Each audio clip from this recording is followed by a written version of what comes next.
حدیث سنیے، بخاری میں موجود ہے، مسلم میں موجود ہے۔ حضرت ابو ہریرہ رضی اللہ تعالیٰ عنہ فرماتے ہیں نبی پاک علیہ السلام کے صاحبزادے کا وصال حضور کی گود میں ہو گیا، گود میں وصال کر گئے صاحبزادے۔ حضور کو بڑی تکلیف ہوئی، آنکھوں سے آنسو آئے، سرکار روئے۔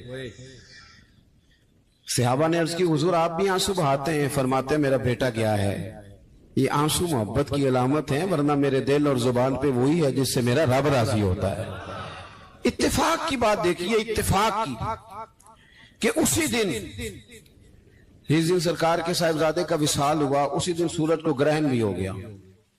اب جوڑنے والے باتیں جوڑ دیتے ہیں نا، کچھ لوگوں نے بات جوڑ دی، کہنے لگے دیکھا حضور کے صاحبزادے کا وصال ہوا تو سورج کو بھی گرہن ہو گیا، سورج کو بھی گرہن ہو گیا۔ اور میرے دوستو سنو، یہ عقیدوں کی مضبوطی کتنا ضروری کام ہے، اپنے آپ کو فکری طور پر مضبوط رکھنا کتنا ضروری ہے۔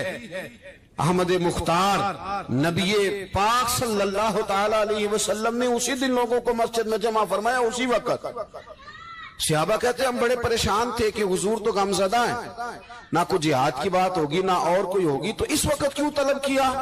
سب کو مسجد میں بلایا اور بلا کے میرے نبی پاک علیہ السلام نے خطبہ دیا۔ اللہ کرے آپ کو سمجھ آئے، یعنی اس دن جس دن صاحبزادے کا وصال ہوا، غم کی گھڑیاں ہیں، حضور نے سب کو مسجد میں بلا کے، میں بخاری مسلم پڑھ رہا ہوں، حضور نے فرمایا لوگو سورج اور گرہن کا لگنا اللہ کی نشانیوں میں سے نشانی ہے، سورج چاند کو گرہن لگنا اللہ کی نشانیوں میں سے نشانی ہے۔ جب یہ لگے استغفار پڑھا کرو، نماز پڑھا کرو، اللہ کے حضور حاضر ہوا کرو۔ فرمایا کسی شخص کے دنیا سے جانے کا اس کے ساتھ کوئی تعلق نہیں۔ اپنے عقیدے کو مضبوط رکھو، اپنے معاملات پر غور رکھو، کبھی بھی کوئی کچی بات نہ کرے، کوئی کمزور بات نہ کرے کسی موقع پر۔ ہم تو صوفیہ کرام کے جاننے والے ہیں، اور وہ لوگ تو اتنے مضبوط تھے نظریات کے، اتنے پکے تھے، تو ہر شخص کو کہتے تھے کہ دیکھنا تیرے دل میں غیر کا خیال نہ آئے، رب رسول کا خیال رہے۔ یہ اللہ والوں کا جو خیال ہوتا ہے، یہ چونکہ اللہ والے ہیں تو اس کو ہم غیر کا خیال کہتے ہی نہیں۔ ایک بات آخر میں اور آپ کی خدمت میں عرض کرنی ہے، اس پر بھی آپ ضرور توجہ دیں گے۔ تھوڑا سا نا حضور کی سیرت میں ایک تیسری بات جو بڑی ضروری آپ سے عرض کرنی ہے، اس پر آپ غور کریں گے۔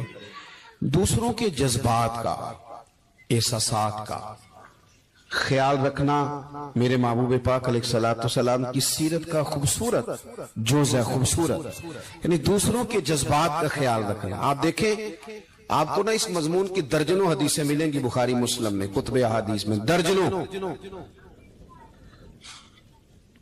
حضور فرماتے ہیں میرا دل چاہتا ہے کہ لمبی نماز پڑھاؤں۔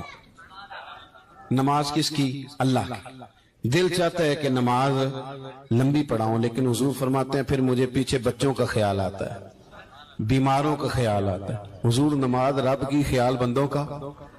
نماز میں حضور فرماتے ہیں کہ میں نہ اس لیے لمبی نہیں کرتا کہ لوگوں کو تکلیف نہ ہو، حضور فرماتے ہیں میرا دل چاہتا تھا کہ تہجد کی نماز تم پر ضروری قرار دے دوں، پر تمہیں تکلیف ہوگی، لہٰذا میں یہ کام نہیں کرتا، میں اپنی چاہت نہیں دیکھ رہا، تمہاری نیند دیکھ رہا ہوں۔ حضور فرماتے ہیں دل کرتا تھا مسواک کو وضو کے ساتھ ضروری قرار دے دوں، پر تمہیں تکلیف ہوگی، لہٰذا میں یہ کام۔ آپ میری بات سمجھ رہے ہیں بھائی؟ اتنا احساس۔ مسلم شریف میں حدیث ہے،